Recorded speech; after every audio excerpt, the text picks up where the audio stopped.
Hey, what's going on guys, and welcome to my month 3 update. So the month actually started off quite slow in the beginning. I think it was just because my hair went into that sort of hibernation period, which happens after the shedding phase, and that lasted for around 2 weeks.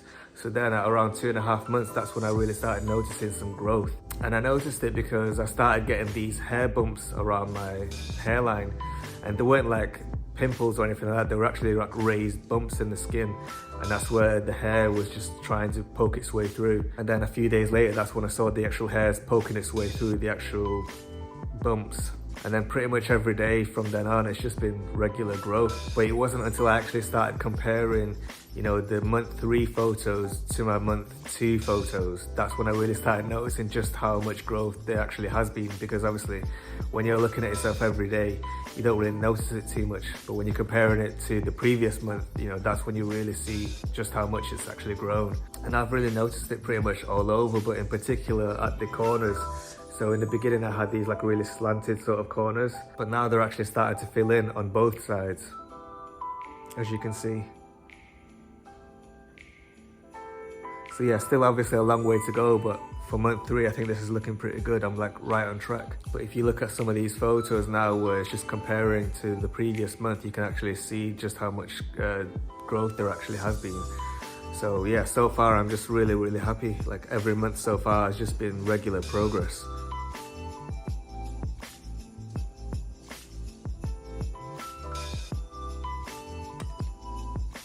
And I feel as though if it just keeps progressing at this rate, I think by around month 7 to month 8, I should be good. Should be good to go. And in regards to my donor area, obviously if you watched my last month's video, it was already looking really good, but now it's even better. It's pretty much back to normal again. I don't really see much of a difference now between how it looks now and how it looked before the actual hair transplant. So as far as my donor area is concerned, that part of the procedure is already a success. So I'm just literally just waiting on the hairline to come through, and like I said before, the progress on the hairline is coming along nicely as well. So far I haven't had a proper haircut yet, so I'm just still letting it grow. Once the hairline fills in a little bit more, so probably at around month 4 mark, that's when I think I'll have my first proper haircut, where I'll just get like a fade. I'm not sure if I'll get like a low fade or a mid fade just yet, but we'll see when the time comes. Also, over the last couple of weeks, I started just to do like more exercise as well. I think that's really important, just to get your blood, circulating around your body, including up to your head. I think it's really important for your overall health, but also for your hair health as well.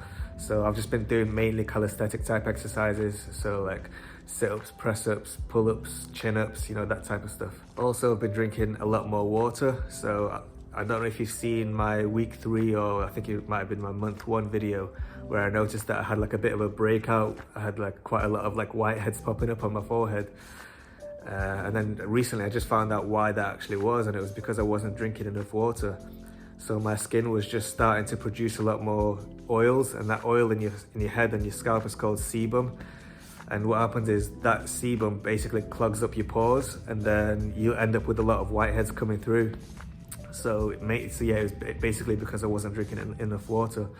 But yeah, since I have been drinking a lot more water now, I notice my skin is like a lot more clear now, so I don't really get spots anymore. So yeah, if you're the type of person that also gets kind of spots or kind of acne around your forehead, before you start applying any creams to it, just, you might want to just start drinking a lot more water first, because I think that will make a big difference. So now I'll just give you a quick look at what my hairline actually looks like now, as well as my donor area.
And here we have my hair growth stack. So this is what I use to try to help promote my hair growth. So we'll start off with my antihistamine tablets. So this is obviously not for hair growth, but this was for my itchiness.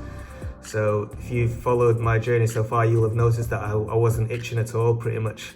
And that's mainly because I was taking these tablets pretty much from day 4, and I was taking them every day. Every time I've tried to come off them, so at month 1 and at month 2, I noticed like the following day I would start itching a little bit, so I'd have to go back on them and start taking the pills again. But every time I've taken these, I haven't had any itching, so these were very, very good. I actually stopped taking these about 5 days ago, and I haven't had any itchiness since, so I'm pretty sure the itchiness phase is over for me, so I won't need to take these anymore. So this is my finasteride, so I take these once every other day, so like 3 times per week basically. I've been taking these since around August. Haven't had any kind of side effects since, so yeah, it's been really good. This I take basically to ensure that I don't lose any further hair. So yeah, these have been pretty much working so far because I haven't noticed any hair loss, so far so good. This is Rogaine, aka minoxidil. This is the actual minoxidil foam. I've been taking these for the last 2 months now. And this I just apply on my hairline, and this is just to promote hair growth basically. So I usually take it once, sometimes twice per day, like 1 in the morning, 1 in the evening sometimes. And yeah, obviously over the last few weeks I've been noticing some good hair growth, and I can't really say if it's mainly down to this or not, but either way, like I've been noticing hair growth, so I'm just going to continue to take this for the next couple of months maybe. This isn't something that I'm going to take continuously, like after my hair's grown in properly. So eventually I'll completely come off this and I'll just stick to finasteride. This is my Nizoral shampoo, aka ketoconazole, and this is just basically for my kind of dandruff. Every now and then I get dandruff and I get some like itchiness in the scalp, and this shampoo really helps with that. It's just really good for keeping your scalp really clean, and it just creates a really nice healthy environment for your hair to grow. And I basically take this once, maybe twice per week. And when you're taking this medication, you have to make sure that you massage it into your scalp and then leave it for around 5 to 10 minutes. If you just rinse it off straight away, it's not really going to do anything.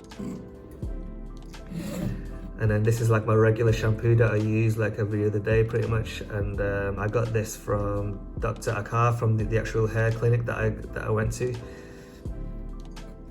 And it contains biotin, keratin, caffeine, and saw palmetto, amongst some other things. But yeah, like this is like just really good for promoting hair growth as well. So that's about it for the update, guys.